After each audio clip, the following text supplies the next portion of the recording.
네, 잠시 후 행복한 아침에서는 온 국민의 공분을 산 사건을 들여다보는 분노 유발자들 준비되어 있고요. 네, 그리고 똘똘한 자산 관리 방법, 뭐니 이어집니다. 저희는 광고 후에 돌아올게요.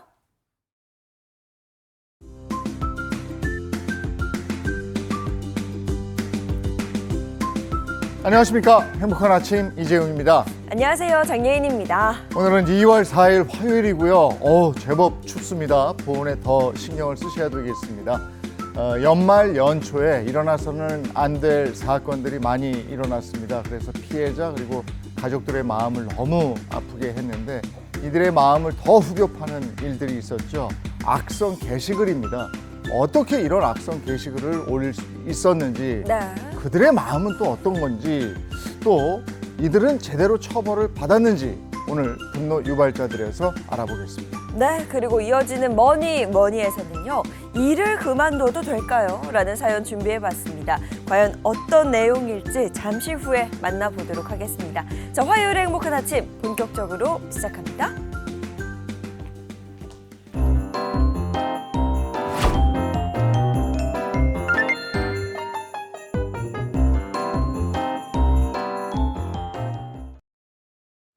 추운 아침입니다. 오늘 아침에는 어떤 소식이 들어와 있는지 모닝픽부터 시작하죠. 손석구 평론가와 함께합니다. 어서 오세요. 네, 안녕하세요. 네, 안녕하세요. 첫 번째 모닝픽 어떤 소식입니까? 네, 첫 번째 모닝픽은 총성 없는 전쟁입니다.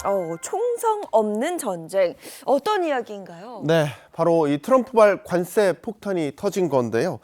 도널드 트럼프 미국 대통령 현지 시간 4일부터 캐나다와 멕시코, 중국에 관세를 전면적으로 부과한다고 발표를 했다가 또 관세 부과 조치를 한 달간 유예하기로 잠정적으로 합의를 한 상태고요. 또 중국을 대상으로는 24시간 이내로 협상에 나설 것임을 시사하기도 했는데요. 어쨌든 포문을 연 트럼프발 관세 전쟁으로 인해서 어제 우리 증시는 3%가량 급락을 했고요. 또 원달러 환율은 3주 만에 1,470원대까지 치솟는 불안한 움직임을 보였습니다. 네, 가뜩이나 불안한 국내 물가에도 악영향을 끼칠 것 같은데 어떻습니까? 네, 한마디로 불난집에 부채질을 했다라고 보시면 될 것 같습니다. 그렇지 않아도 이상 기후로 인해서 각종 식재료 물가가 오르는 이른바 푸드플레이션이 심화되고 있었는데 여기에다가 고율 관세까지 더해지면서 물가가 하늘 높은 줄 모르고 치솟고 있습니다. 실제 트럼프 대통령은 지난달 26일에는 이 커피 원두 생산국이죠. 콜롬비아를 대상으로 25% 관세를 부과하겠다고 발표했다가 철회를 했거든요. 하지만 이후에 또 커피 원두 값은 역대 최고가로 올라선 바가 있습니다. 그렇지 않아도 달러 강세로 수입 물가 부담이 커지고 있는데 이렇게 원재료 가격까지 덩달아 뛰자 이미 많은 프랜차이즈 커피 전문점들 지난달 줄줄이 커피 음료 가격을 인상하기 시작했고요. 이 콩이나 밀 같은 이 곡물 가격도 오르고 있어서 과자나 빵 같은 가공식품 물론이고요. 이 외식 물가의 추가 상승도 예상되고 있습니다. 네, 금리로 영향이 번질 수 있다. 이런 분석도 나오던데요. 네, 지난달 미국 소비자 물가 상승률이 2.6%를 기록을 했습니다. 이거 자체도 안정적인 수치가 아닌데요. 만약에 지금 관세까지 더해지게 된다면 이 물가가 더 자극을 받아서 3%대까지 오를 수 있다. 이런 전망이 나오고 있고요. 이렇게 미국 내에 물가 상승이 이어지게 되면 미국의 중앙은행인 연방준비제도가 금리를 내리는데 어려워집니다. 이렇게 되면 우리나라에도 영향을 미치게 되거든요.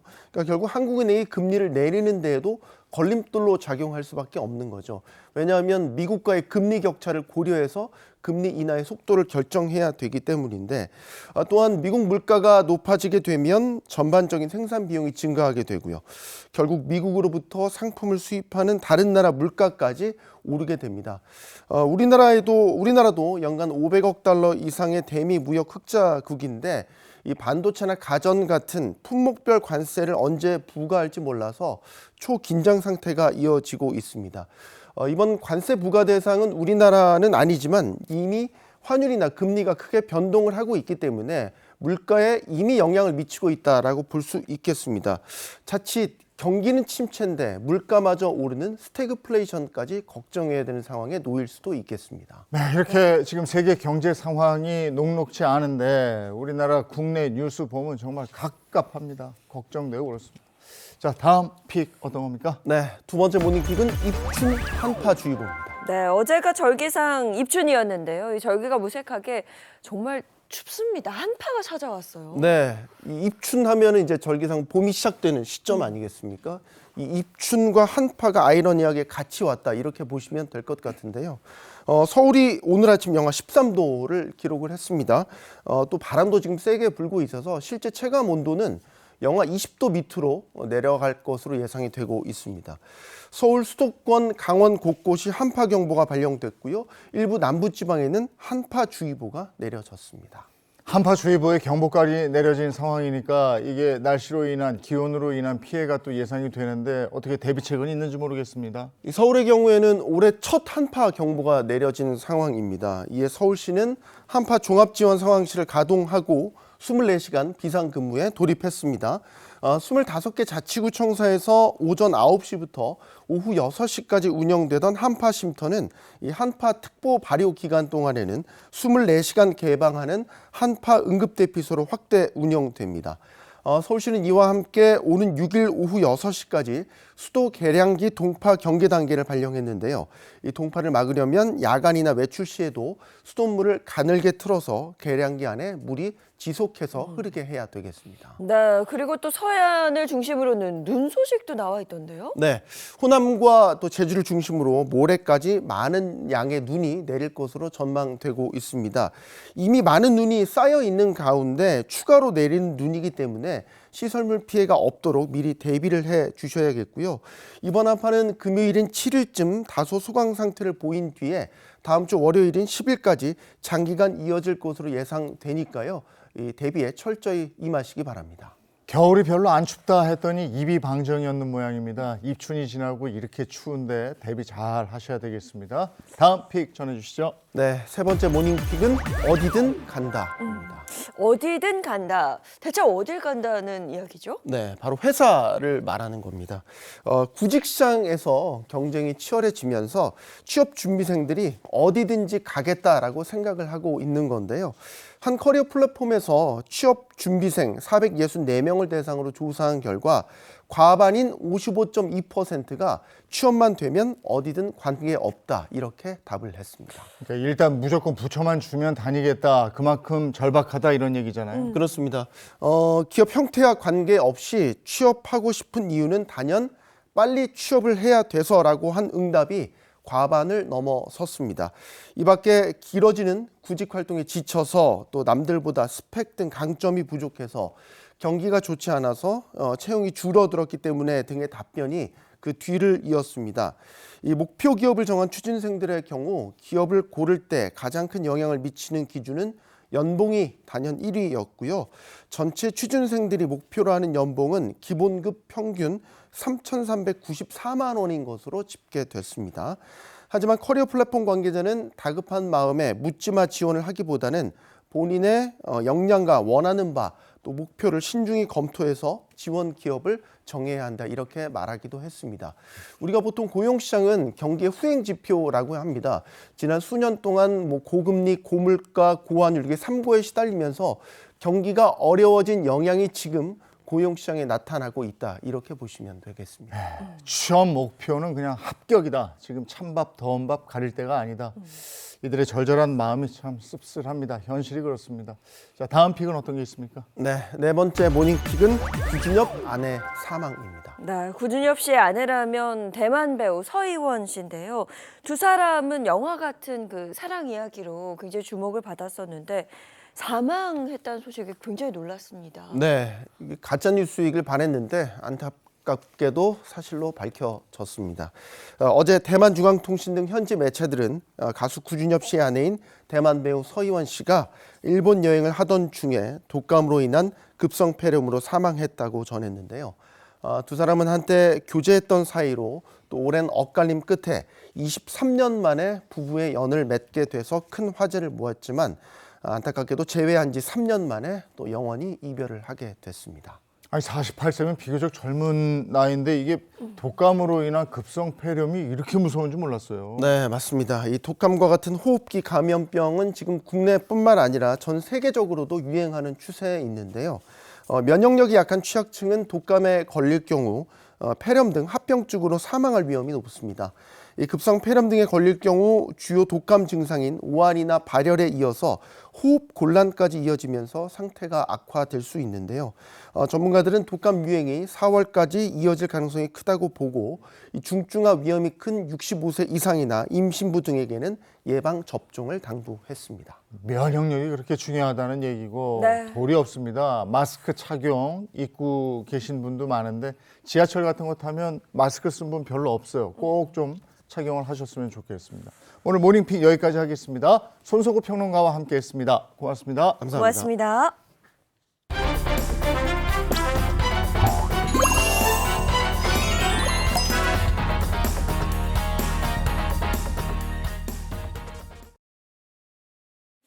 범죄자들이 제대로 된 죄값을 치를 때까지 우리의 정당한 분노를 하나로 모아보겠습니다. 분노 유발자들 시간인데요. 뉴스를 요즘 보게 되면 유난히 그 항공기 관련 사고가 굉장히 많은 것 같습니다. 아니 국내뿐이 아니에요. 미국에서도 무슨 뭐 군용 헬기하고 민간 항공기가 부딪혀서 엄청난 네. 사망자, 사상자를 냈고 또 소형 비행기가 또 도심으로 떨어져서 사고가 났고 뭐 좀 각종 사고가 있습니다. 안전에 대한 경각심이 요즘처럼 또 이렇게 절실한 때가 없었던 것 같아요. 그렇습니다. 그냥 모두가 안녕한 하루가 참 소중하다는 생각이 드는 요즘인데요. 자, 분노 유발자들 그럼 본격적으로 시작해 보도록 하겠습니다. 김미경 변호사 그리고 신인선 씨 소개합니다. 안녕하세요. 네, 안녕하세요. 항공기 사고 뭐 앞서 말을 꺼냈습니다마는 우리는 뭐 참혹한 사고를 겪었죠. 제주 항공 여객기 참사가 있었습니다. 181명 중에서 179명이 사망한 그야말로 참사였죠. 네, 모처럼 휴가를 떠난 가족 단위 여행객들 뭐 한꺼번에 사망하는 등 참 많은 희생자가 발생했는데요. 이 고통이 채 가시기도 전에 남겨진 유족들이 각종 루머와 댓글로 고통을 받고 있다고 합니다. 네, 가족을 잃은 슬픔만 해도 견디기 어려울 텐데 고인을 비방하거나 모욕하는 댓글이 이어지고 있는 겁니다. 네, 아직까지 저도 그때 슬픔이랑 충격을 가시지 않는데요. 그 슬픈 일을 겪고 계신 유가족분들한테 도대체 왜 비방글이 올라오는 걸까요? 모르겠는데요. 네, 정말 사람인가 싶을 정도인데요. 일례를 보시면요. 이런 커뮤니티에 글이 올라온 게 있습니다. 어떤 내용인지 한번 보시죠. 유족들만 횡재했다. 보상금 생각에 싱글벙글. 아니 이게 가족을 잃은 사람에게 할 이야기입니까, 변호사님? 네, 뿐만 아니라 유족협의회 대표를 맡은 사람이 가짜 유족이라는 허위 사실이 마치 진짜인 양 확산되기도 하는 등 이런 가짜 뉴스도 횡행했습니다. 아니 근데 사람이라면 응당 느끼는 감정이라는 게 있습니다. 이렇게 어려운 상황이나 큰 참사 상황에서는 이게 사람들에 대한 연민, 뭐 동정, 돕고 싶은 마음 이런 게 들 텐데 이런 참혹한 댓글을 쓰는 사람들은 이게 도대체 사람인가 싶어요. 그러니까요. 가짜 뉴스 또 악의적인 게시물을 올리는 사람들 보다 강력하게 처벌해야 한다는 목소리가 커지고 있습니다. 자, 오늘의 분노 유발자들 공개하겠습니다. 자, 오늘의 분노 유발자 주제입니다. 인류의 실종, 돈 없은 악성 댓글입니다. 가족을 잃은 슬픔도 감당하기 힘드실 텐데 굳이 시간과 노력을 들어가면서 이렇게 악성 게시글을 올리는 그 사람들 심리는 도대체 뭘까요? 네, 역지사지가 전혀 안 되는 거죠.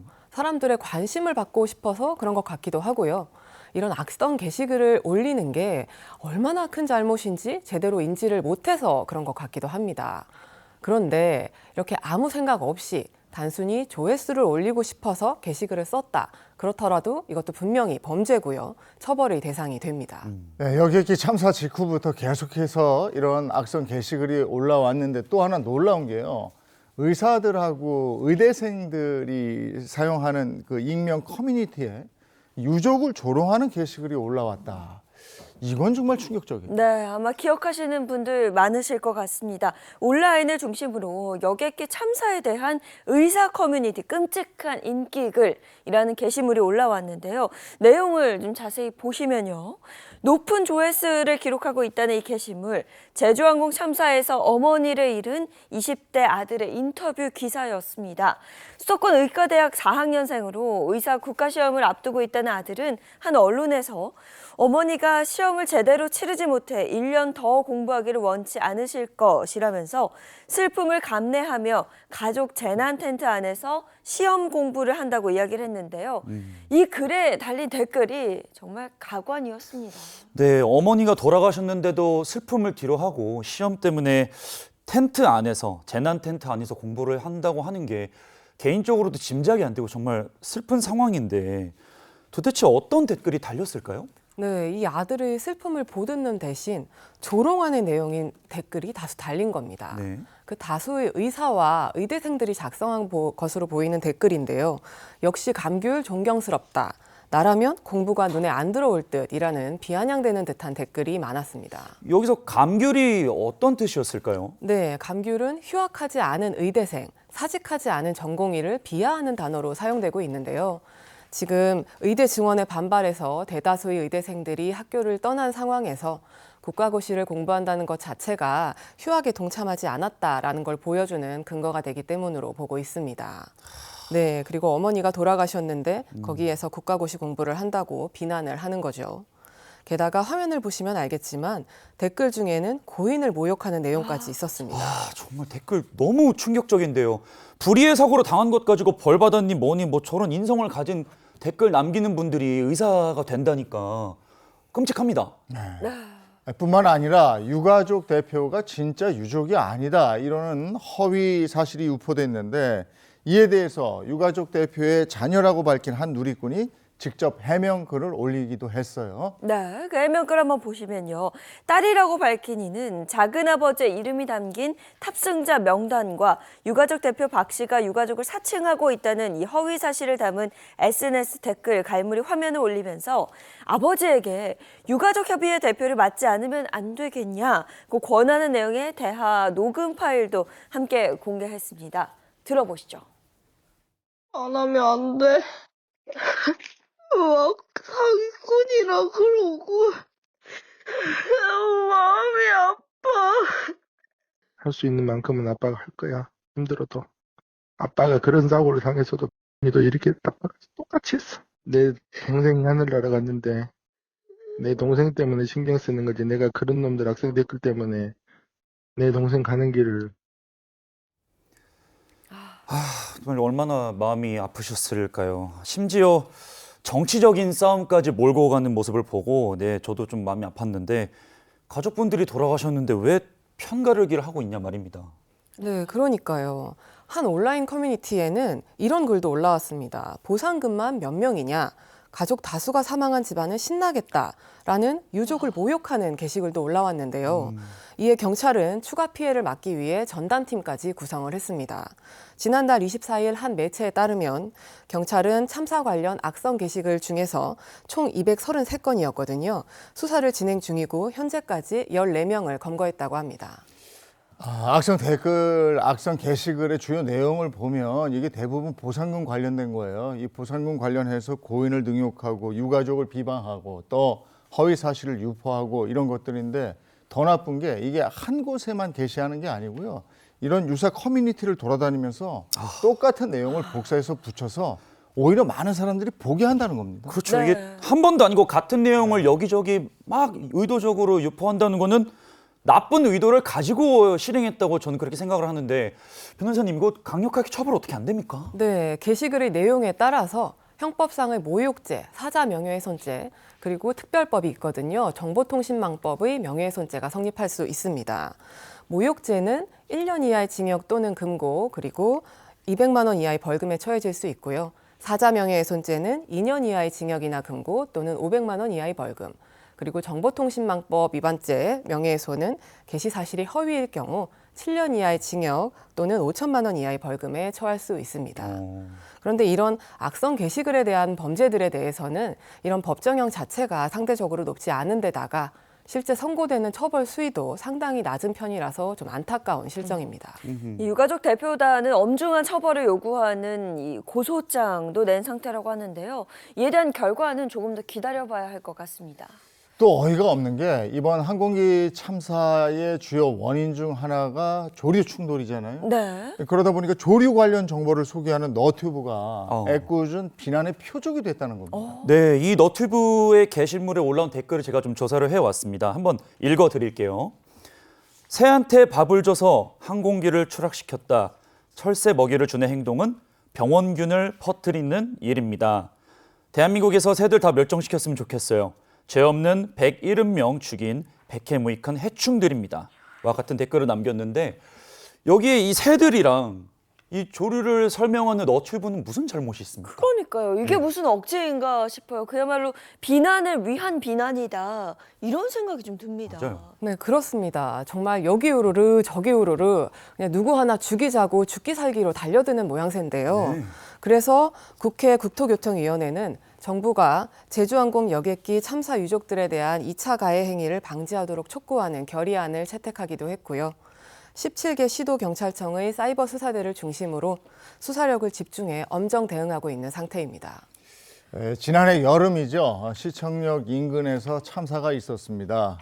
역주행하던 자동차에 의해서 9명이 사망하고 네. 5명이 다친 그런 대형 사고였는데 이때도 사망자들을 조롱하는 게시글이 올라옵니다. 네, 해당 게시글에는요, 시청역 사고 추모 현장 그 사진이 담겨 있었는데요. 이 중 한 장의 메모지에 희생자들을 마치 조롱하는 듯한 글이 써 있었습니다.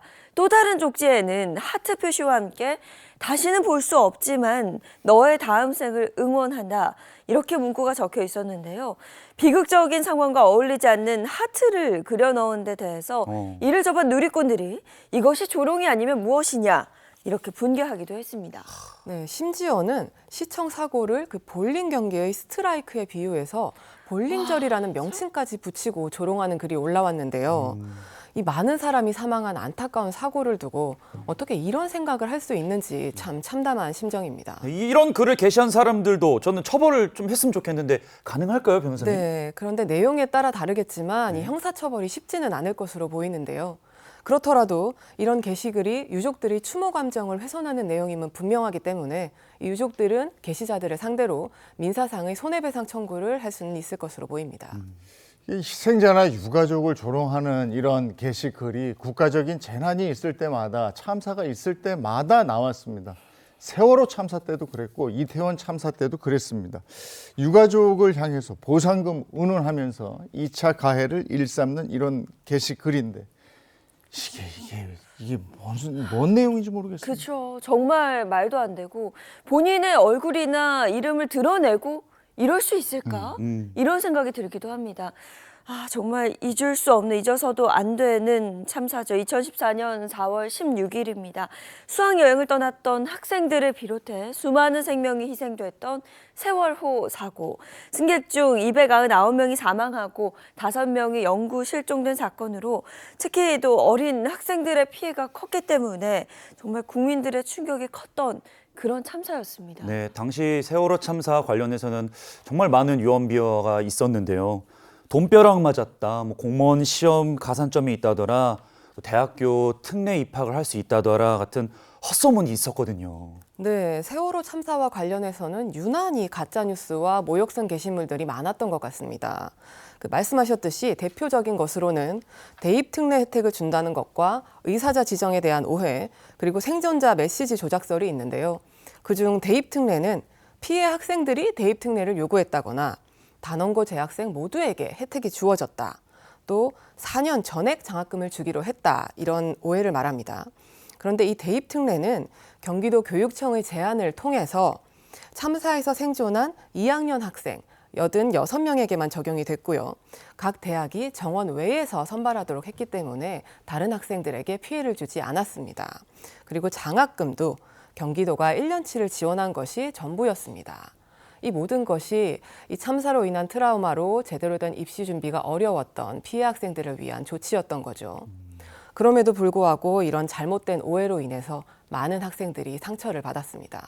또 세월호 사망자 전원을 의사자로 예우한다. 이것도 전혀 사실이 아니었잖아요. 맞습니다. 모두 가짜 뉴스였고요. 그 세월호 생존자가 여객선 속에 살아있고 구조를 요청하고 있다라는 내용으로 떠돌았던 SNS 메시지도 모두 사실이 아닌 것으로 판명이 됐었습니다. 그럼 이 허위 사실을 유포한 사람들은 어떻게 처벌이 될까요? 네, 이 허위 사실을 유포한 경우에 허위 사실 유포를 통해서 타인의 명예를 훼손하면 명예훼손죄가, 신용을 훼손하면 신용훼손죄가, 그리고 업무를 방해하면 업무방해죄가 성립하고요. 이 허위 사실을 유포하고 타인을 속여서 재산상 이익을 취득하면 사기죄가 성립합니다. 근데 허위 사실을 유포하고 다른 피해가 발생하지 않았을 경우에는 이 허위 사실 유포만으로 처벌하기는 어렵습니다. 네, 그런데 수사당국은 당시 허위 사실 유포자 중에 사기 혐의자가 있다 이렇게 파악을 했거든요. 네, 배 안에 있는 생존자의 목소리를 들었다라는 내용을 퍼뜨린 사람들이 이 돈을 내면 피해자를 구해주겠다라고 하면서 접근하기 전에 이 내용을 유포했다고 파악을 한 거죠. 이런 경우에 사기죄로 처벌될 수도 있습니다.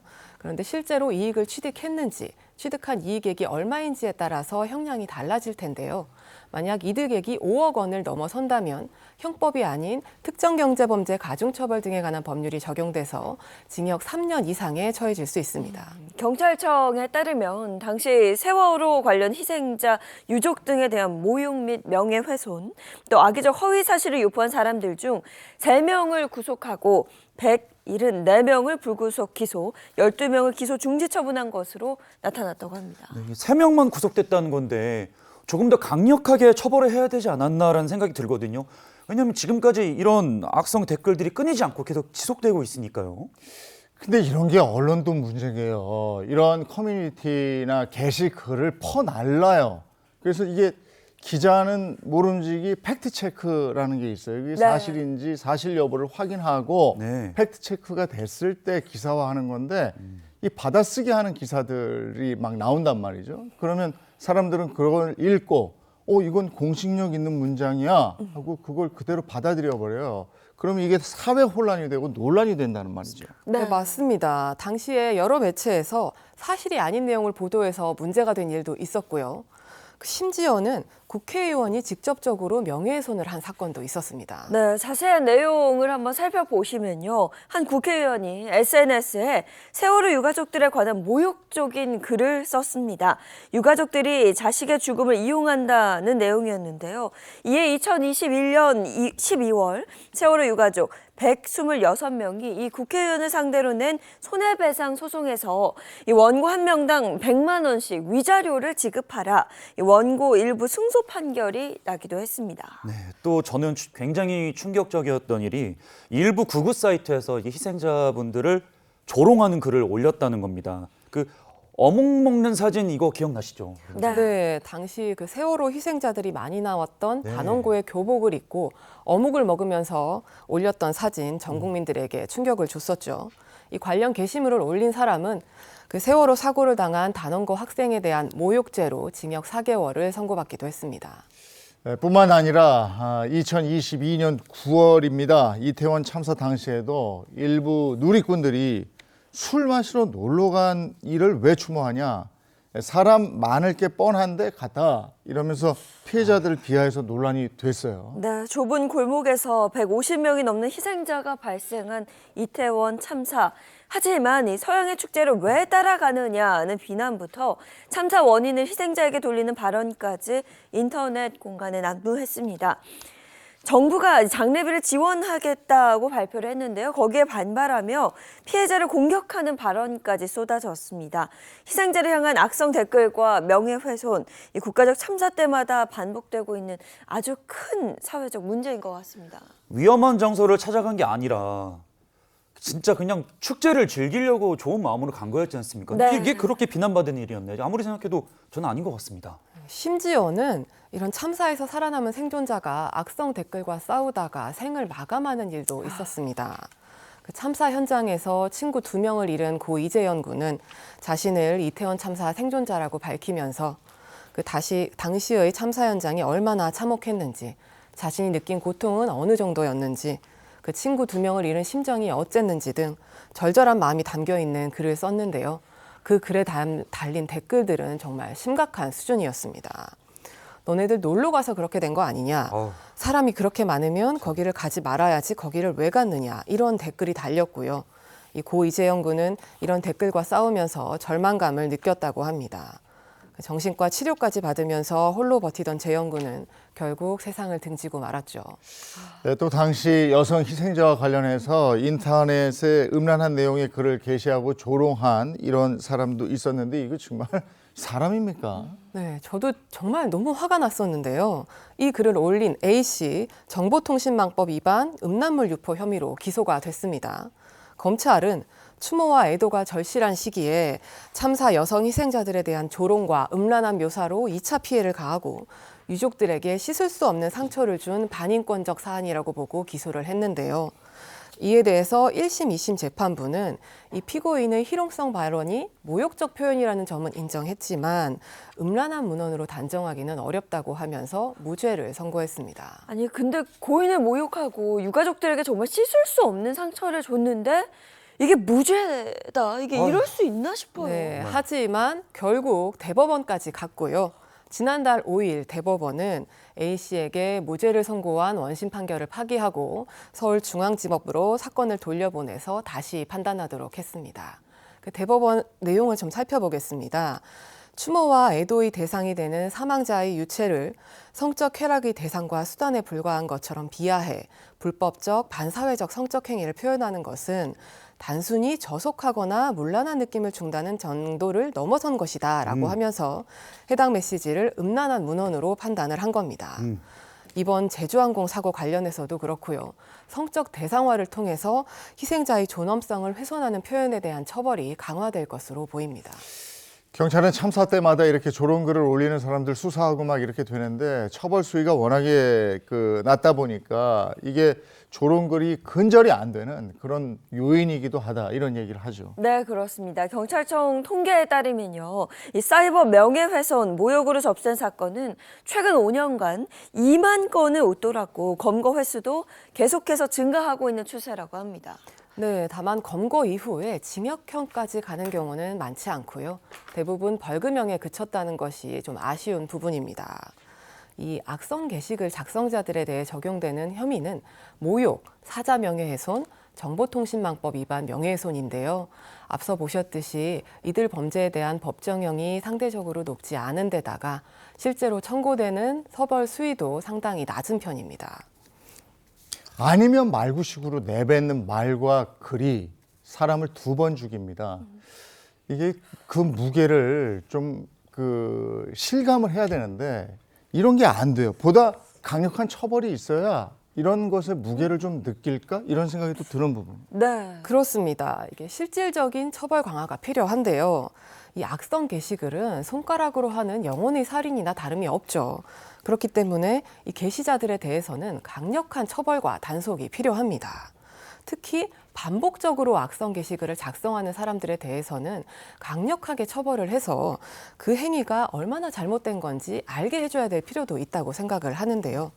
이 명예훼손 범죄에 대한 대법원의 양형 기준이 변경이 돼야겠죠. 네, 세월호 참사부터 이태원 참사 그리고 이번에 이게 여객기 사고까지 계속해서 이런 악성 게시글이 계속 올라오고 있는데 또 다른 피해자가 생기지 않도록 예방하는 일에 좀 더 신경을 써야 될 것 같습니다. 네, 굉장히 중요한 부분입니다. 2차 가해를 줄이기 위해서 정부 차원에서 지속적인 대책 마련이 좀 필요한 게 아닌가 싶은데요.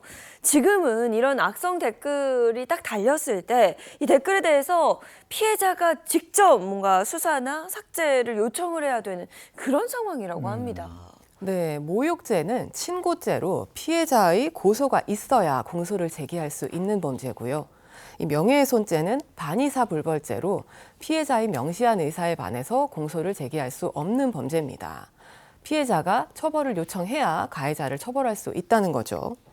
그래서 피해자가 수사기관에 피해 사실을 알리고 처벌과 수사를 요청한 후에 조사가 진행될 수밖에 없는 상황입니다. 그런데 이런 법적인 처벌 외에도 악성 게시물의 게시자와 동조자들을 영구히 차단하는 그런 온라인 사이트의 역할도 중요하다는 생각이 들고요. 이 글을 보는 누리꾼들, 우리들의 역할도 중요하다는 생각이 듭니다. 이런 글을 올리는 사람들은 결국 관심을 끌기 위한 경우가 많거든요. 네. 관심을 끊어야 합니다. 이런 관심과 반응을 지향하고 빠르게 신고를 해서 이런 게시글이 퍼지지 않도록 노력해야 할 것 같습니다. 그 제주항공 여객기 참사 그 영상이 조작됐다 이런 가짜 뉴스를 올린 60대 너튜브가 영장 실질 심사에 나타나지 않아서 이 경찰이 추적에 나섰다고 합니다. 알고 보니까 세월호 참사 때도 말도 안 되는 가짜 뉴스를 올려서 이렇게 참 또 혼란스럽게 했다는 건데 처벌이 가벼우니까 이 사람 계속 이런 거 아니겠습니까? 네네. 네. 피해자들은 온전히 위로받고 가해자들은 좀 제대로 된 처벌을 받을 수 있는 그런 세상이 또 그런 사회가 됐으면 좋겠습니다. 자, 분노 유발자들 여기까지 하도록 하겠습니다. 김미경 변호사님 고맙습니다.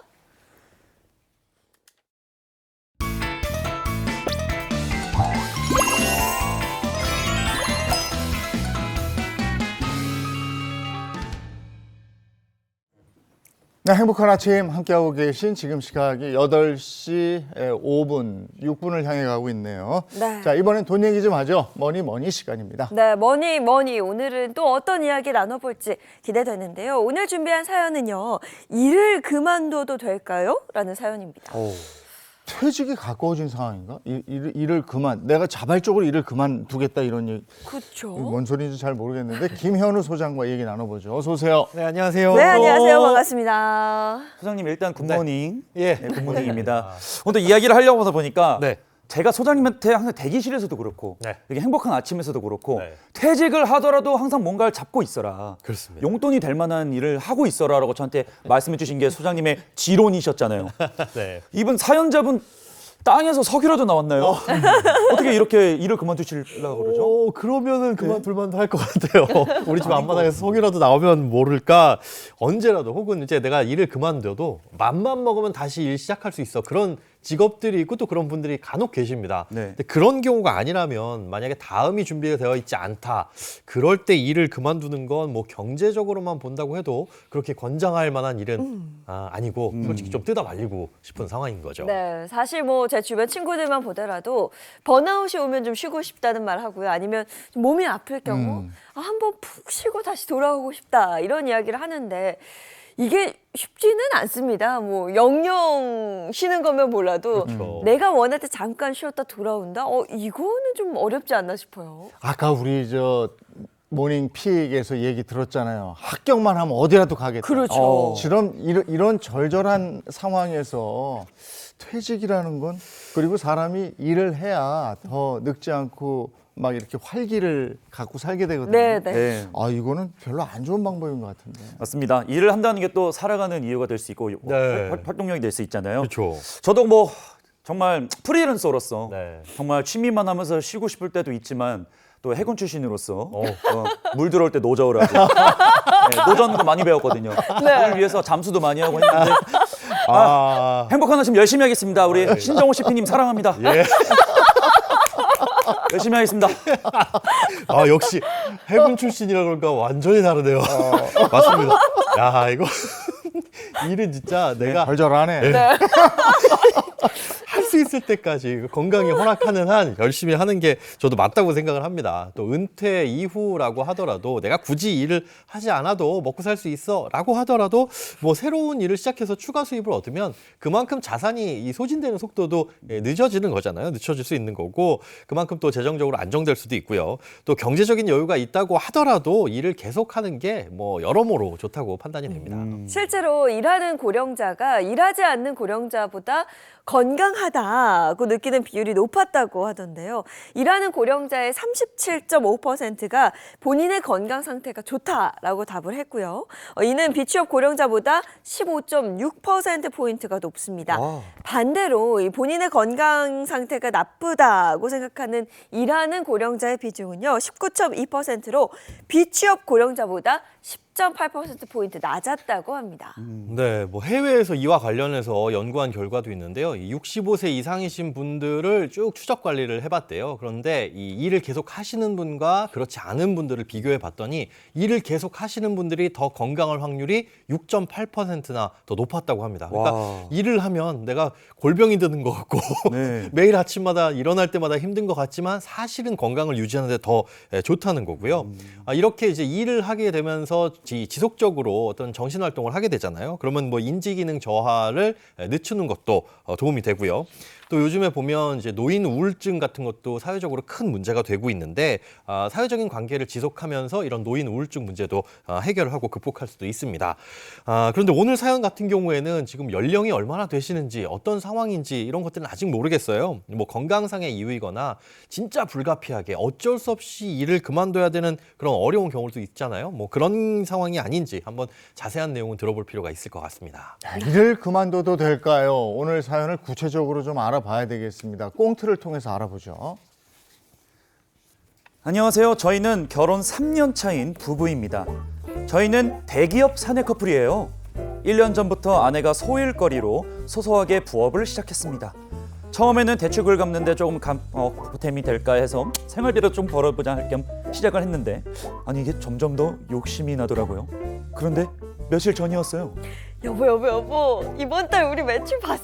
아 봤지? 아니 이게 말이 돼? 우리 둘이 월급 합친 거보다 더 많이 나왔어. 맞아. 왜 그러지? 이게 알고리즘을 탔나? 왜 그럴까? 아니 그러니까 아니 대체 어떻게 알고 이렇게 매출 급상승이야? 고객들 반응도 너무 좋고 이러다가 우리 금방 부자 되는 거 아니야? 우리 이참에 회사 때려치울까? 뭐? 진심이야? 아니 농담이야. 우리 대기업인데 뭐 좀 다니긴 해야겠지. 근데 이렇게 계속 매출이 잘 나오면 계속 진지하게 생각할 것 같기도 하고. 에이 너무 김치국 마시는 거 아니야? 근데 여보 나 너무 좋아. 내 목. 자기야 왜 그래? 목은 또 왜? 요새 디스크가 터졌는지 목이며 허리며 너무 아파. 근데 회사에서는 나 눈치 보여서 티도 못 내잖아. 말이 나와서 말인데 퇴근하고 나서도 쉬지도 못했잖아. 새벽까지 부업하느라 우리 둘 다 좀 피곤하긴 했어. 돌아가면서 해야 되나? 우리 영양제라도 좀 챙겨 먹으면서 하자. 내가 좀 남자니까 더 열심히 해볼게. 자기는 그냥 퇴근하고 좀 쉬어. 어떻게 그래. 자기 혼자는 힘들지. 지금 한참 물 올랐는데 물 들어왔을 때 노져야지 안 그래? 어디서 많이 들어본 멘트인데? 요거 해군 출신이잖아. 그렇지. 이분 모르겠지만 조금만 더 투자해서 하면은 더 잘 될 것 같아. 점점 더 욕심이 난다. 그치. 아니면 나 임신 준비한다고 휴직이라도 할까? 휴직하고 우리 바짝 벌어보는 거 어때? 그러게 이제 더 바빠질 텐데 이거 우리 회사랑 병행할 수 있는지도 걱정이 되네. 이거 여가 생활을 둘째치고 이거 자기 목 아파지면 안 되는데. 이거 어디다 말도 못하고 어쩌지 여보? 오늘도 계속 올라가는 매출 그래프를 보며 행복한 비명을 지르고 있는데요. 조금만 더 집중하면 높은 수익 얻을 수 있을 것 같아서 자꾸 욕심이 나긴 합니다. 바짝 벌어 치고 빠질까 싶다가도 안정적인 직장을 그만두려니 두려움도 커요. 우리 부부 과연 어떤 선택이 좋을까요?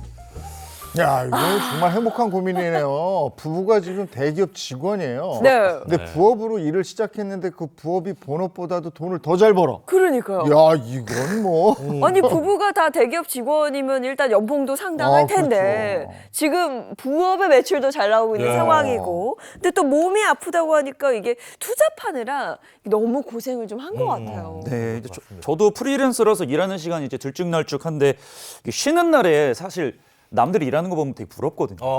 여유라고 하기에는 살짝 약간 축 처진 것 같은 느낌을 더 받을 때가 많은데 근데 회사 다니면 또 우리 9 to 6라고 하죠. 그렇죠. 매일매일 가는 거는 또 제가 프리랜서로서는 겁이 나고 예, 쉽지 않네요. 쉽지 않습니다. 이렇게 할 수 있을까? 네. 아침 9시까지 출근하고 뭐 6시까지 퇴근하는 거 딱 그 그렇죠. 정해진 시간만 일을 하면 되기도 하지만 그게 또 막상 매일매일 하자니 이걸 할 수 있을까라는 맞아요. 걱정도 되고. 또 회사 다니면 옆에 저 매니저도 없잖아요. 예. 그러면 또 만약에 강남까지 가려면 또 2시간 전에 미리 나와야지 차도 안 막히고 이거 그러면 새벽 5시부터 준비하고 이거 안 됩니다. 제 입장에서는. 근데 대부분의 직장인들이 그때 뭐 6시에 뭐 퇴근을 한다고 해도 집에 가서 씻고 밥 먹고 뭐 하다 보면 그냥 9시. 금방 잘 시간이에요. 그러면 이제 네. 또 얘기 몇 마디 하다 보면 잘 시간인데 이분들은 그때부터 다시 이제 부업을 시작하는 거예요. 그러니까 피곤하긴 피곤할 거예요. 우리도 뉴스 끝나면 졸리잖아요.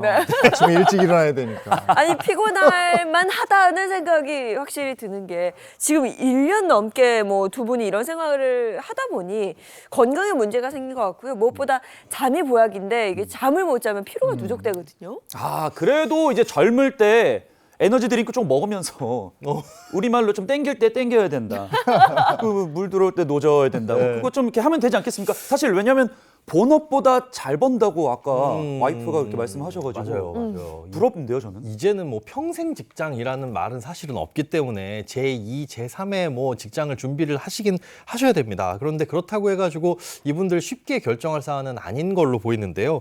일단 부업이라는 것 자체가 본업 이외에 시간이 남게 되면 그 시간을 활용해서 추가적으로 일을 하는 거잖아요. 시간적 여유가 있을 때 본업에 지장을 주지 않는 선에서 활동을 하는 건데, 뭐 예를 들어 직장인이다. 그런데 내가 좀 글을 쓰는 재주가 있다. 그럼 요즘에 많이 하시는 게 이제 인터넷 블로그에 글을 올려가지고 그걸로 이제 부수입 이렇게 벌어지시는 맞아요. 경우들이 있더라고요. 근데 그걸 이제 회사에서 하면 당연히 안 되겠죠. 남는 시간에 해야지 정상인데, 당연히 여기서 이제 중요한 건 본업이 우선시 되고 부업은 본업에 영향을 미치지 않을 그런 시간에 우리가 할애를 해가지고 관리를 하는 게 중요하거든요. 근데 지금 사연을 보니까 일단 부업이 본업보다는 더 좀 적성에 맞는 것 같아요. 돈도 돈이지만 이 두 분이 굉장히 신나하시는 걸 보니까 여기에 흥미도 있는 것 같고요. 그리고 이제 본업보다 더 벌기 시작하는 것 같으니까 또 그만두시고 싶어 하시는 것 같긴 한데, 이렇게 더 잘할 수 있고 더 좋아할 수 있는 일을 찾을 수 있는 그런 계기가 된다면 부업도 굉장히 좋은 거라고 생각을 합니다. 그렇다고 회사를 그만둔다는 건 좀 아닌 것 같은데. 대기업인데. 왜냐하면 네. 복지도 괜찮고 어. 또 그냥 거기서 일을 하던 일을 하면 또박또박 월급이 들어오잖아요. 네, 근데 그 또박또박 어. 월급이라는 게 또 다르게 생각해 보면 매번 똑같다. 내가 그렇죠. 갑자기 큰 돈을 확 벌 수 있을까 뭐 이런, 물론 뭐 대기업이셔서 좀 다를 것 같긴 합니다만 네. 또 반면에 경기를 타긴 하지만 부업은 내가 시간을 쏟는 만큼 뭔가 들어오는 게 확실하잖아요. 조금 더 파워풀하기도 하고. 네. 지금 그럼 뭐 여러 가지 생각이 들 것 같긴 합니다. 이거 두 가지 병행해서 우선 진짜 과부하가 걸린 상태는 맞는 것 같아요. 네. 그래서 근데 젊음으로 제가 또 아까 젊음은 무기를 밀어붙이라고 제가 또 요청을 드린 건데. 네네네. 근데 젊으신데 와이프가 지금 목에 디스크 살짝 왔단 말이죠. 그렇죠. 건강 문제가 되기도 하고요. 이거 지금 의견이 분분합니다. 상당히 이거 어렵다. 치열한데 네. 오랜만에 그러면 각자의 의견을 OX로 한번 가볼까요? OX요. 네네. 직장을 계속 다녀라 그러면 O 네, 아니면 네. X입니까? 맞습니다. 이제 지금 회사를 직장을 계속 다니면서 부업과 병행을 한다 그러면 이제 O를 들어주시면 되고, 어허. 아니다. 물 들어올 때 노 졌지만 이게 더 잘 될 것 같으면 부업을 집중을 해라. 부업에 아하. 집중해라라고 한다면 X를 들어주면 될 것 같습니다. 네. 자, 그러면 하나 둘 셋 하면 이제 본인의 생각을 들어주시면 됩니다. 하나 둘 셋. 헤이! 오!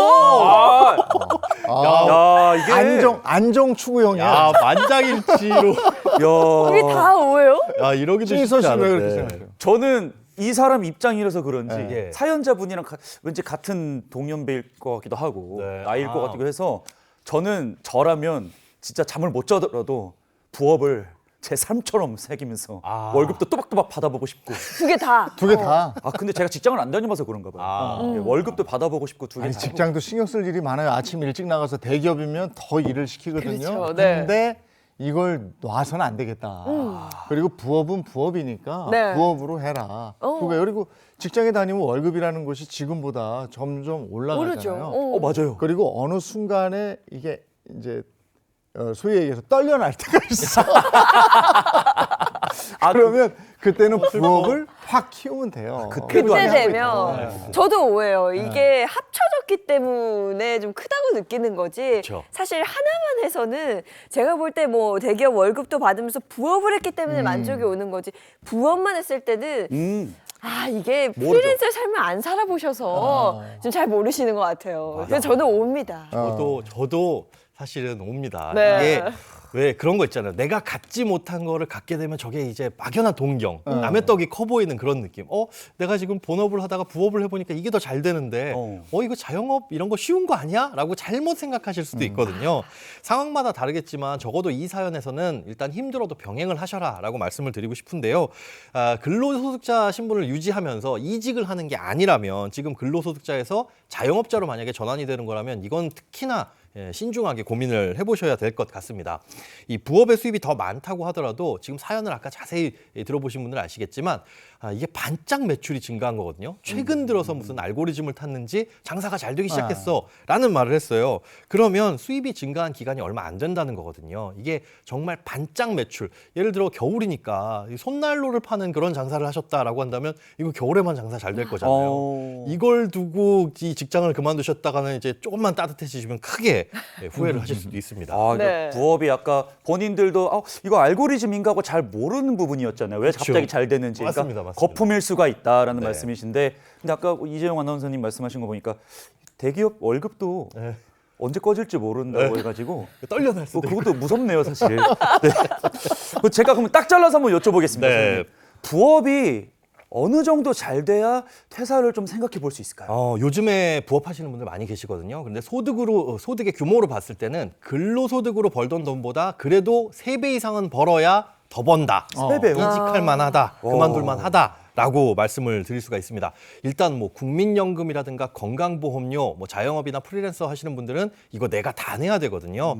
거기다가 이제 직장에서는 이제 일을 하는 기간만큼 오래되면 오래될수록 퇴직금이라는 걸 주잖아요. 네. 하지만 뭐 자영업이나 프리랜서는 그런 거 당연히 없고요. 또 소득이 또 언제 끊길지도 모른다는 불안감도 있습니다. 그리고 직장의 복지 같은 것도 하나도 없죠. 내가 벌어서 내가 다 해야 되는 거니까. 이런 부분들 고려한다면 예를 들어 직장인으로서 실수령액이 300만 원이다. 그러면 프리랜서로는 거의 뭐 1,000만 원 가까이 벌어야 실제로 더 많이 번다. 그만둘만 하다. 이렇게 말씀을 드릴 수가 있을 것 같고요. 그 정도로 안정적인 돈을 이제 벌어들일 수 있는 시스템이 갖춰졌다라고 한다면 그때 퇴사를 고민하셔도 될 것 같습니다. 3배 이거 힘든데요.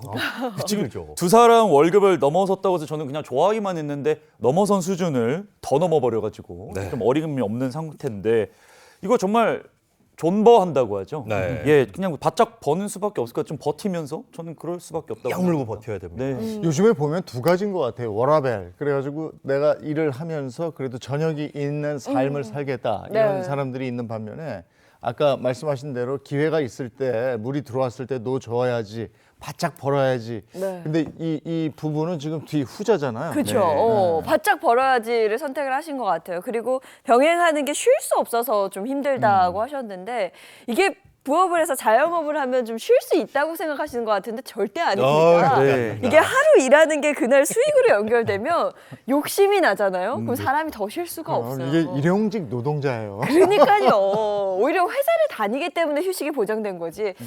이거 저는 정말 말리고 싶은데 어쨌거나 이 두 부분은 지금 고민을 할 수밖에 없는 상황입니다. 네. 맞습니다. 이거 부업 잘 되면 또 누구한테 잘 된다고 말도 못 하고. 아이고. 어떻게 해요? 그 회사 이러고 다들 같이 월급쟁이인데.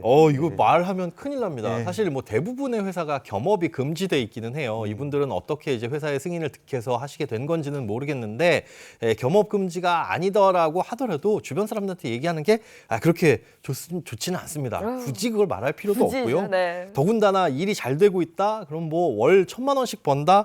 절대 이거 티 내면 안 됩니다. 내가 입으로 말을 하지 않더라도 뭐 차가 바뀌거나 갑자기 좋은 옷을 산다거나 이러면 주변에서 귀신같이 알아챕니다. 그런 네. 일 절대로 안 하시기 바랍니다. 맞는 얘기예요. 그리고 이거 일과 후에 한다잖아요. 이제 예. 퇴근하고 하는 거니까 아마 직장인 알리지 않았을 텐데 그럴수록 오른손이 할 일을 왼손이 모르게 그렇게 하시는 게 좋을 것 같아요. 네, 정말 쉿해야 되기 때문에 어디에나 뭐 속 시원하게 고민을 털어놓을 때도 없으실 것 같은데요. 어쨌든 뭐 지금까지는 직장을 계속 다녀야 하는 그런 상황입니다. 자, 이 내용은 이제 알았어요. 근데 우리가 이 부부의 정확한 그 데이터를 몰라요. 네. 얼마를 버는지 뭐 어떻게 돼 있는지 모르니까 두 부부의 상황을 자세히 한번 보죠. 네, 이 두 분의 현재 상황을 좀 자세히 살펴보도록 하겠습니다. 30대 맞벌이 부부고요. 남편은 대기업 8년 차, 아내는 6년 차입니다. 부동산 자산으로 7억 5천만 원, 자가 아파트가 있고요. 대출 3억 원이 껴 있습니다. 근로소득을 보시면 남편은 월 500만 원에 성과급이 연 3천만 원, 아내는 월 450만 원에 성과급이 연 2천만 원입니다. 부업은 지난해 1월부터 시작을 했는데요. 뭐 미미하게 월 10만 원에서 20만 원 정도 수익이 나다가 한 3달 전부터 매출이 급상승해서 월 1,000, 월 1,000만 원을 넘어섰습니다.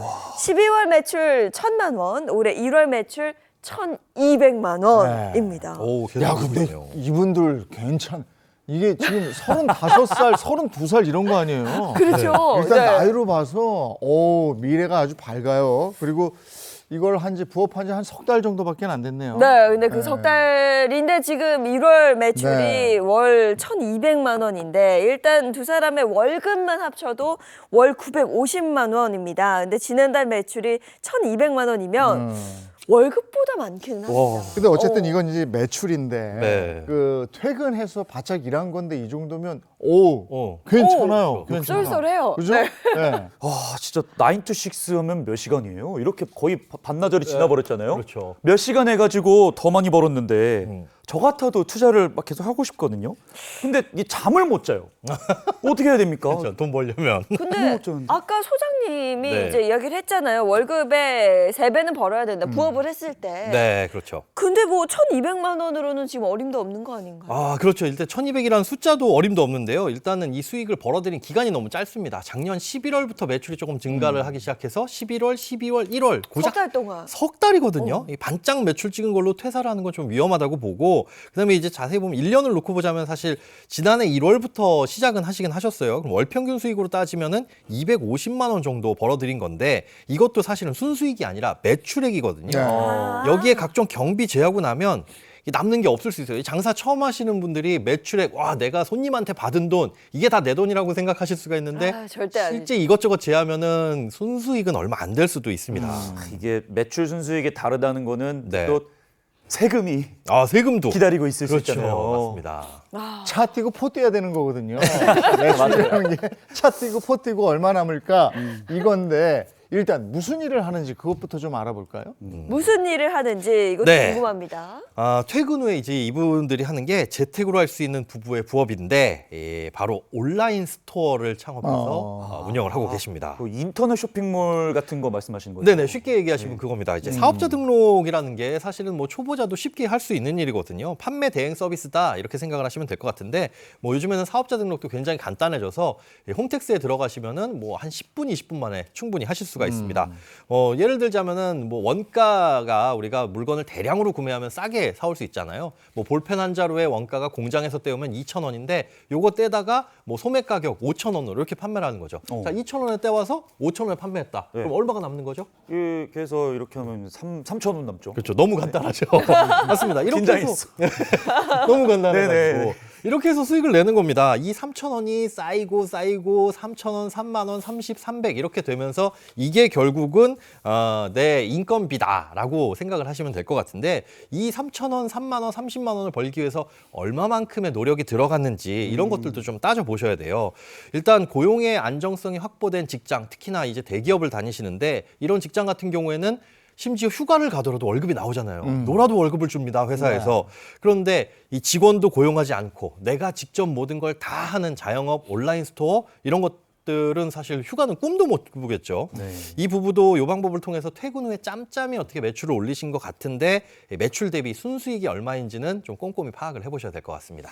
네, 온라인 스토어를 이용해서 부업을 했고 그래서 지난달 매출이 1,200만 원이고 그러면 과연 순이익은 얼마였을까요? 네, 지금부터가 진짜입니다. 한번 네. 보여주시죠.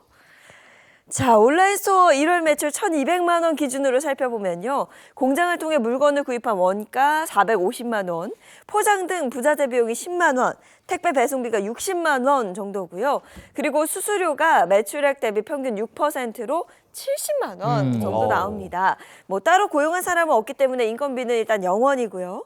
그리고 부가세 약 70만 원을 빼면 순수익 540만 원 나옵니다. 야, 이거 네 자릿수에서 갑자기 세 자릿수 되니까 좀 가슴이 아프긴 한데. 네. 아니 근데 제 개인적으로는 네. 절반 못 되는 돈이기는 하지만 어쨌든 월급보다는 더 돈이 생기는 거니까 제 여유 자금이 예, 그렇죠, 그렇죠. 괜찮은 거 아닌가 싶은데. 일단 이 마진율로만 따져봤을 때 한 45% 정도 되니까 이거 나쁘지 않은 거거든요. 근데 문제는 사람도 고용하지 않고요. 이분들이 직접 물건 떼와가지고 집에서 포장하고 송장 붙이고 배송해주고 혹시나 고객한테 연락 와서 물건 잘못 왔어요 이러면 이거 응대도 해줘야 되고 이걸 이제 두 사람이 다 하시니까 결국은 이제 두 사람의 인건비예요. 네. 540만 원이. 근데 한 달 동안 두 분의 인건비가 540이다? 이 두 분의 세후 월급 합치면은 900만 원이 넘는데 이거 제 입장에서는 썩 그렇게 만족스럽지는 못합니다. 이제 물론 네. 하루 종일 시간을 투자해서 한 게 아니라 퇴근 후에 짬짬이 나는 시간, 뭐 주말 시간 이렇게 일을 하셨으니까 과연 전업으로 돌아섰을 때는 이 투자하는 시간에 비례해 가지고 돈을 더 벌 수도 있겠지만 이게 이 시간 대비 그만큼 뭐 시간을 2배로 투자한다 해서 돈도 2배로 벌 수 있다는 보장은 없거든요. 규모가 커지게 되면 뭐 창고라도 임대를 해야 될 거고 여기에 대한 그런 비용까지 고려한다면 마진율은 또 달라질 수도 있는 거고요. 게다가 순수익 540만 원은 아직 건보료, 국민연금 이런 거 떼기 전이고요. 그리고 소득세도 내기 전이라서 이것들을 해결하고 나면 내 손에 쥐는 돈은 더 적어질 수가 있습니다. 그렇습니다. 5월에 따로 신고하셔야 되고요. 네. 맞아요. 무서운 날이 그렇죠? 옵니다. 그냥 월급쟁이 네. 때 그 12월에 신고하고 이걸로 끝이 아니에요. 네. 5월에 또 신고해서 종소세 내야 됩니다. 네. 근데 이게 지금 성장세예요. 맞습니다. 예. 이게 올라가고 있는데 그만둘 수는 없는 거고. 그렇죠. 그만둘 수는 없고 지금 상황에 다만 안주하지 마시고 매출 목표를 조금 더 높게 잡으셔서 얼마간 좀 유지를 하시는 게 좋을 것 같습니다. 아까는 이제 월급의 3배라고 말씀하셨는데 네. 이 기간은 몇 배인지 말씀 안 해주셨거든요. 네네. 어느 정도인지 좀 속 시원하게 말씀해 주십시오. 일단 월급의 3배라는 이 매출을 달성하는 수익을 네. 달성하는 게 한 최소한 5천만 원에서 6천만 원 정도는 매출액이 나와야 되거든요. 기간으로 따지자면 최소한 한 1년 정도의 사이클은 돌아야 된다라고 말씀을 드리고 싶습니다. 일단 첫 번째로 지금 매출이 꾸준하게 유지가 되는지, 그리고 두 번째로는 이 노력으로 그걸 유지시킬 수가 있는지, 세 번째는 현재 부가세를 면제받는 간이과세자인지 일반 과세자인지 이것도 따져보셔야 되고요. 마지막으로는 이제 세금, 건보료, 뭐 국민연금 이런 거 다 떼고 실제 내가 손에 쥐는 돈이 얼마인지 이런 걸 이제 파악을 하셔야 되는데 그러려면 1년이 돌아야 됩니다. 사업의 영속성도 필요하고 그다음에 규모가 커졌을 경우에 내가 아니어도 직원을 고용해서 그 직원이 나를 대신해서 일을 할 수 있는지 없는지도 따져보셔야 되거든요. 여러 가지 상황을 고려한다면 최소한 순수익으로 1,500만 원 정도는 손에 쥐어야 고민할 만한 수준이 될 것 같습니다. 매출이 아니라 순수익 1,500. 예. 그럼 지금보다 순수익으로 또 2~3배 더 버셔야 되는 상황인 거죠. 그렇죠. 와우. 그렇죠. 그럼 이쯤에서 정리를 한번 하고 넘어가야 될 것 같습니다. 우선 이 소장님의 말을 정리해 보면요. 단순히 부업의 매출이 월급을 넘어선다. 퇴사 비추천입니다. 내 월급의 3배 매출을 1년 이상 유지할 때 이 정도는 돼야 퇴사할 만하다.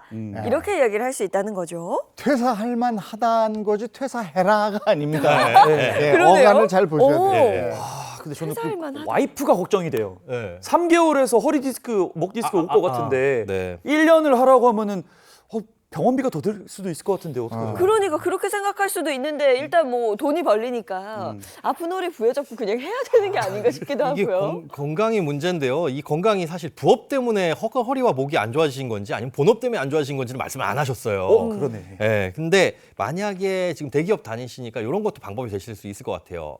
몸이 안 좋으시니 그걸로 휴직을 좀 하실 수 그럴 수 있다면 뭐 길게는 못 하겠죠. 뭐 둘 중에 한 분만 휴직을 하셔가지고 1~2달 정도 일에 한번 집중을 해보시고 얼마나 벌 수 있는지. 뭐 아내분이 허리가 아프다고 하셨으니까 아내분이 뭐 한 넉 달, 5달 이렇게는 못 하겠지만 한 2~3달 정도 휴직을 하시면서 부업에 좀 집중을 해보시고 가능성이 있는지를 시험해 보시는 시간을 가져보면 좋을 것 같습니다. 그것도 괜찮네. 그러니까 목표 설정을 다시 하고 네. 그다음에 전략적으로 세팅을 좀 하셔야 될 것 같은데. 네. 뭐 네. 지금이야 뭐 두 분이서 벌어서 대출금을 갚으면서 살면 되겠지만 가족 계획이 또 있을 수 있거든요. 그렇죠. 그때가 되면 뭐 소득이 반토막 나는 그런 일이 있을 수도 있는 거고요. 네. 대기업이 좋다고는 하지만 이게 또 퇴직이 빨라요. 중간에 뭐 이렇게 여러 가지가 있어요. 그래서 40대 희망퇴직하시는 분들도 맞습니다. 있고 뭐 명퇴도 있고 막 이러니까 그런 플랜도 대비를 하셔야 될 것 같거든요. 네, 일단 앞으로 두 분에게 일어날 일에 대해서 구체적으로 좀 재무 계획도 세우셔야 될 것 같아요. 특히나 지금 아이가 아직 없는 부부다 보니까 출산 계획이 또 중요한 영향을 미치게 되거든요. 있다면 출산을 언제쯤 하실 건지 이런 것도 계획을 세우셔야 되고 또 집은 이미 마련하셨지만 나중에 조금 더 이사를 가셔가지고 주택을 확장할 계획이 있다. 이러면 이제 큰 돈이 들어갈 테니까 이런 것도 생각을 하셔야 되겠죠. 이런 이벤트들이 있으면 뭐 소득이 감소하거나 지출이 크게 늘어나니까 요걸 버틸 수가 있는지를 좀 판단을 하셔야 됩니다. 요 계획이 있으시다면 그 전에 조금 두 분에서 바짝 키워놓고 네. 나중에 몸이 좀 아파질 때쯤 돈 모아놓은 걸로 이제 직원을 좀 아. 고용해서 좀 편안하게 하시는 것도 괜찮을 것 같습니다. 근데 이 직원을 고용하게 되면 사실 이 월급을 줘야 되니까 네. 그만큼 이제 소득이 줄어드는 거거든요. 근데 네. 그게 싫다, 내가 벌고 싶다 그러면 1년 365일 내가 일하는 수밖에 없어요. 그런데 휴가나 여행 가면 휴가나 여행 가느라 노느라 돈 못 벌죠. 놀면서 돈 쓰죠. 이거 2배로 마이너스거든요. 그러니까 맞아요. 자영업 하시면 하시기가 이거 쉬시기가 쉽지가 않습니다. 제가 아까 말씀드렸잖아요. 이게 회사 다니시니까 쉬는 날이 보장이 되지.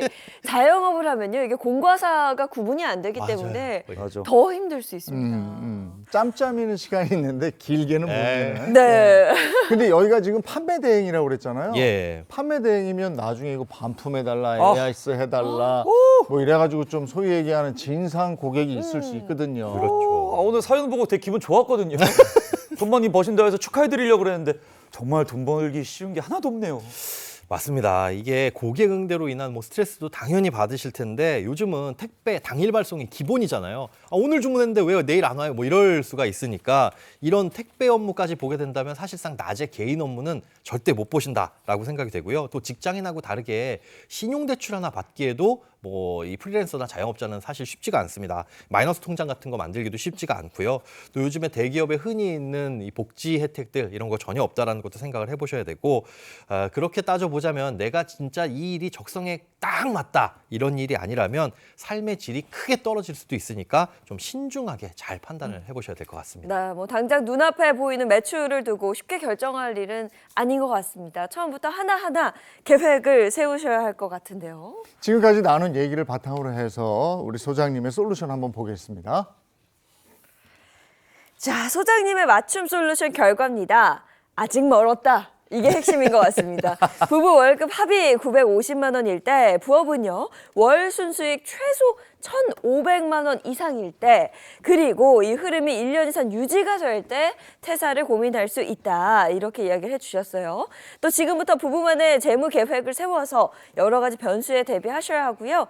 이 상태로 1년은 못 버틴다 할 경우 절충안으로 질병으로 인한 휴직을 하고 조금 공격적으로 부업을 확장해보는 걸 추천했습니다. 그 후에 결과를 보면서 판단을 했으면 좋겠다. 이런 결론입니다. 네, 이게 뭐 짜릿한 맛을 봤기 때문에 멈추기 힘든 거고 부업 멈추라는 얘기 아닙니다. 인생 이막에 장이 열릴 수 있으니까. 네, 충분히 있죠. 네, 일단 keep going. Keep going. 예, 같은 젊은 우리의 친구로서 계속 응원해주고 싶네요. 네. 제 일도 아닌데 응원해주고 싶습니다. 네. 일단 뭐 좀 빡 버셔가지고 네. 건강 우리 젊잖아요. 에너지 드링크 한 잔 하시고 아메리카노 한 잔 하시면서 열심히 노죠. 좀 벌다가 네. 이제 좀 그때 사표를 딱 내요. 예. 딱 이때 신대리 그만둡니다. 예. 이러고 사장님 소리 딱 들으시면 기분이 좋을 것 같습니다. 네. 아니, 소장님 짧게 오늘 사연 어떻게 보셨어요? 네, 일단 우리가 새 옷을 입으면 기분 좋습니다. 뭐든지 새로운 걸 접하게 되면 설레기 마련이거든요. 그런데 이 직업에 있어서는 이 설렌다는 이 기분은 좀 배제를 가급적 하시고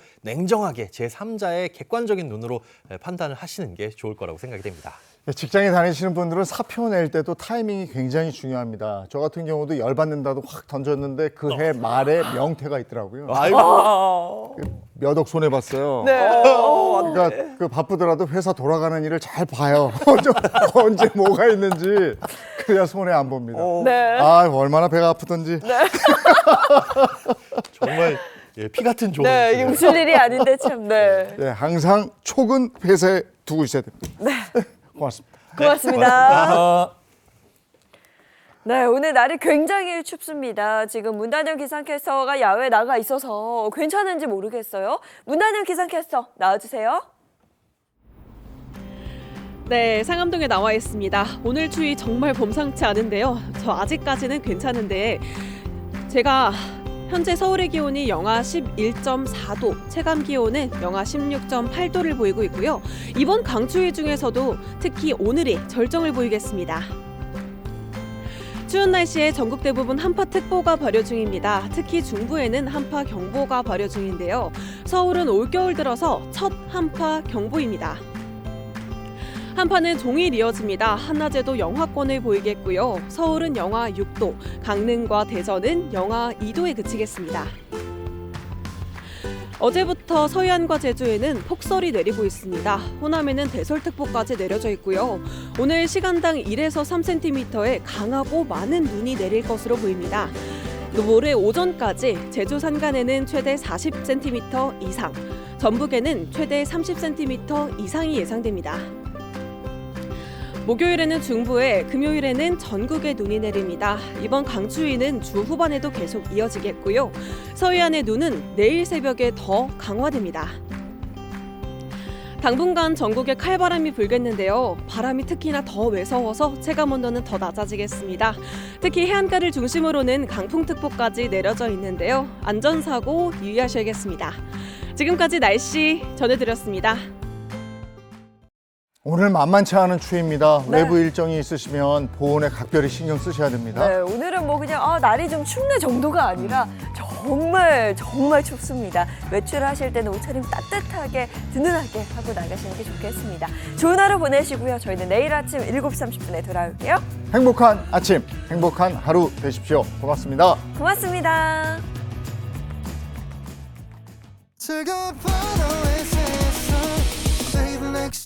Channel A